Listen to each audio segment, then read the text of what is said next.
Hello everyone, I am Kailas and today we will discuss about electrostat.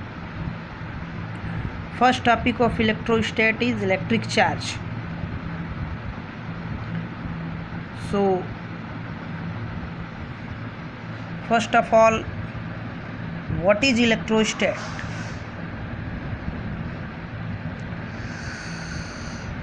In electrostat we will study the nature of field, force and energy of a static charge.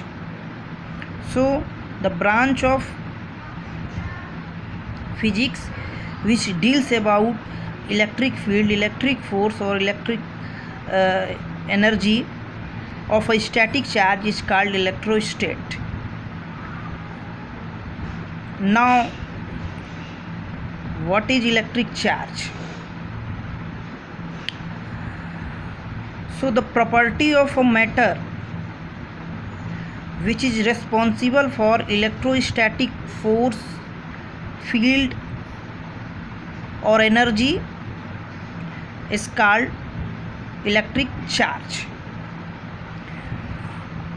Electric charge का मतलब है electric field, electric force और electrostatic field, electrostatic force और electrostatic energy के लिए जो कारक महत्वपूर्ण है उसे इलेक्ट्रिक चार्ज या विद्युत आवेश कहते हैं.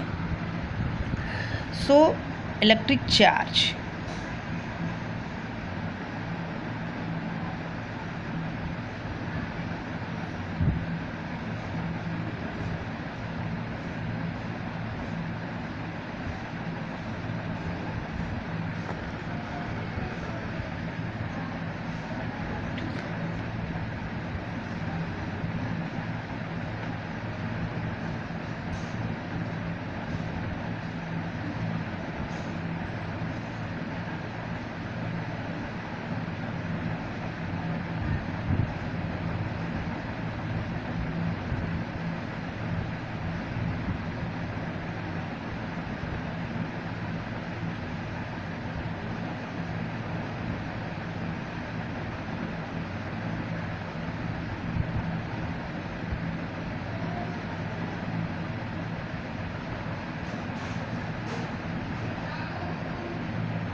तो इलेक्ट्रोस्टैटिक फोर्स, फील्ड या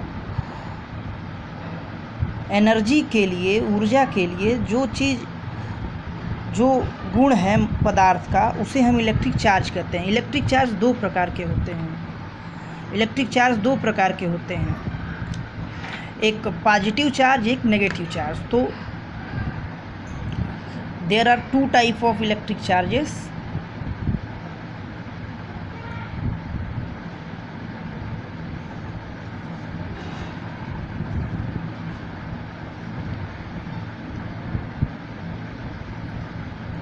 चार्जेस पॉजिटिव, नेगेटिव.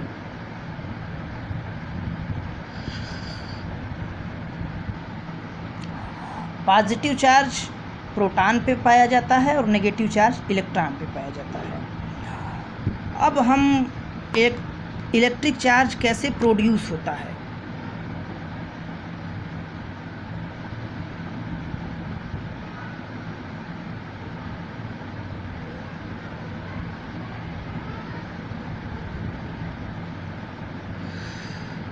तो दो मेथड हैं नॉर्मली.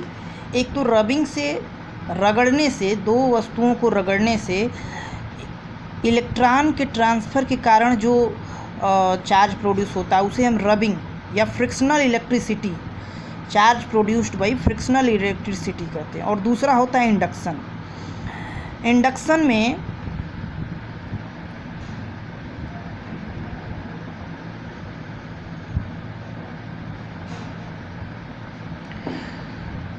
इंडक्शन एक ऐसा मेथड है, उसमें एक बॉडी चार्ज होता है और दूसरा न्यूट्रल होता है, मतलब उस पर कोई चार्ज नहीं होता है।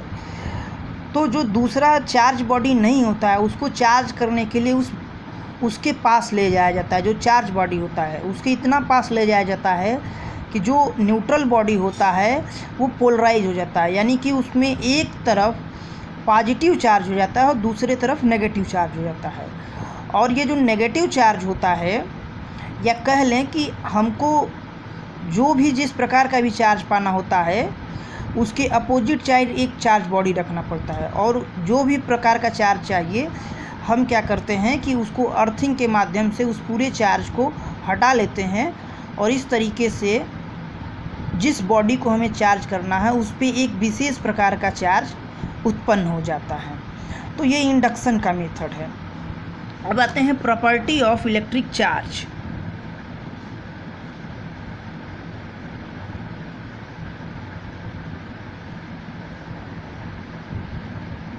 तो इलेक्ट्रिक चार्ज के 4-5 प्रॉपर्टी हैं। पहला ये है कि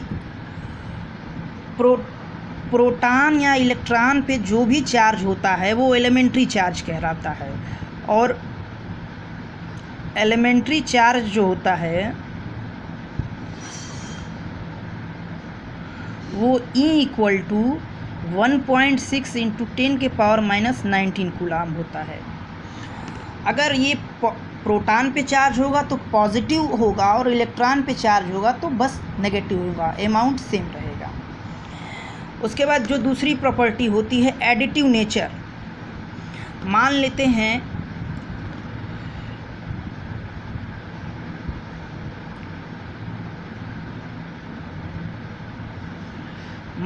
हैं कि कोई एक बॉडी है जिसमें Q1, Q2, Q3 वगैरह वगैरह चार्ज उपस्थित है। तो इस बॉडी पे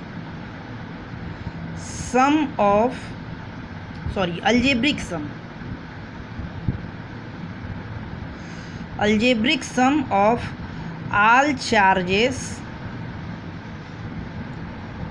gives a resultant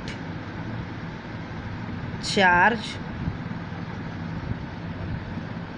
on a body।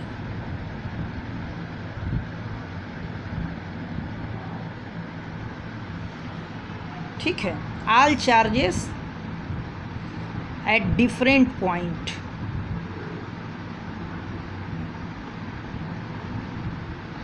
algebraic sum of all charges at different points gives a resultant charge on a body। जैसे कि यहाँ पे ये चार्ज एक बॉडी है, उस पर एक जगह Q1 चार्ज है, एक जगह Q2 चार्ज है, एक जगह -Q3 चार्ज है, यानी कि Q = Q1 + Q2 - Q3 + Q4 - Q5 up to Qn तक। तो ये additive nature of electric charge है। इसके बाद तीसरी प्रॉपर्टी है conservation of charge.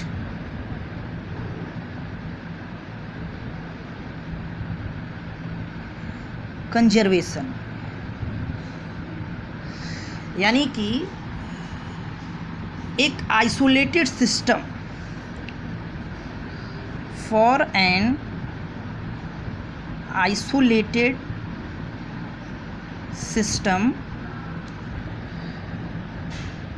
charge neither be created nor be destroyed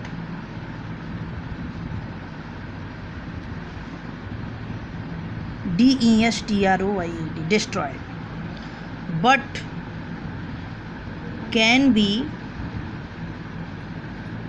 transferred from one body to another body।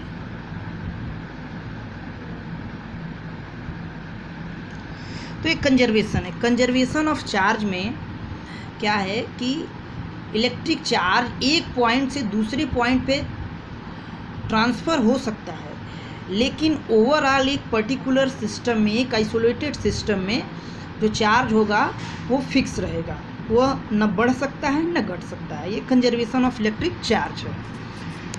चौथी property जो है उसको हम कहते हैं